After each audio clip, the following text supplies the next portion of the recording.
So you have to practice these two types of asanas where you will develop the strength and flexibility in your legs, and you will open your hips, which will help you to sit in the Padmasana and in Vajrasana. These two asanas you have to master. Every Kundalini practitioner has to master these two asanas. Padmasana primarily and secondary Vajrasana. Okay, without sitting in Padmasana or Vajrasana, one cannot experience that full-fledged of awakening of the Kundalini.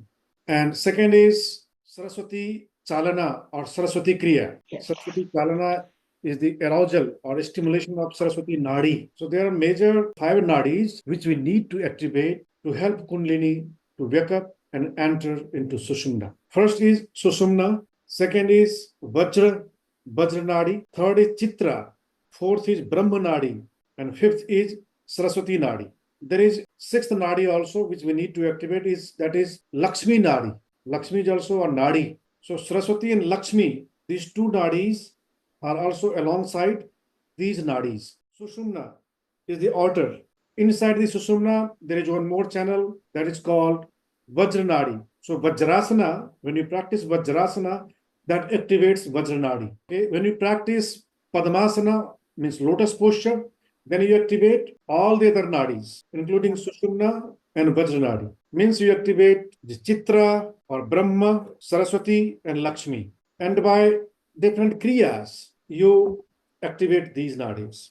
And Padmasana posture will help you activate all these nadis. Only Padmasana, sitting in Padmasana. After sitting in Padmasana, you do some kriyas. Bandha, Mula Bandha, Uddiyana Bandha and Jalandhara Bandha. When you practice these 3 bandhas, then you stimulate all these nadis, including Ida and Pingla also. So in that way, there will be 8 nadis, 6 these and 2 Ida and Pingla. Prana is energy. Prana is life force or key energy. And Rodh means to seize, to control, to manage, to cope, to arrest is called Rodh. To stop is also called Rodh. So there are different meanings of Rodh. So Prana Rodh means control of prana. In Kundalini awakening, control of prana is essential practice. After asana, you do some Nadi activation process, and then thirdly, you work on Prana Rodh, control of prana. And how you control the prana? Through pranayama. So 19th Sutra says, I shall now concisely describe you about Prana Rodha, control of prana. The Vayu means air, which moves within the body is called prana. And when it is made stable through pranayama, is said kumbhaka. When you hold the prana, it's called kumbhaka. And kumbhaka itself is called pranayama. Kumbhaka means lengthening, strengthening, holding is called kumbhaka. In Nadis also, Ida, Pingala, Sushumna, Vajra, Chitra, Brahma, Saraswati, Lakshmi, these are the Nadis. Then there are other Nadis also, like Dhananjay, Kurma, Brikar, Nag, Devdutt. These are the Nadis. And who gave the names to these Nadis?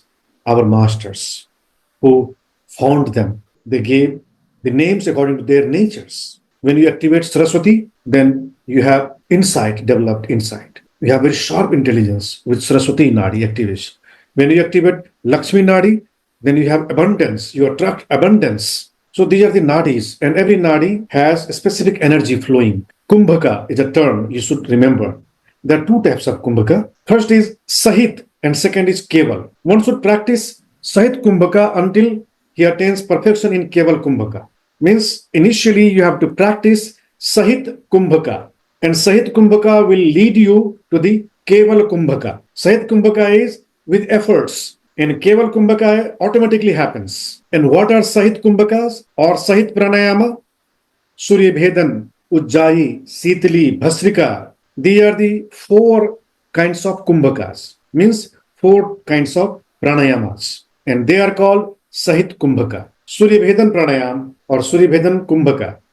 Ujjayi Pranayam or Ujjayi Kumbhaka. Sitali Pranayam or Sitali Kumbhaka. Bhasrika Pranayam or Bhasrika Kumbhaka. These are 4 kinds of kumbhakas.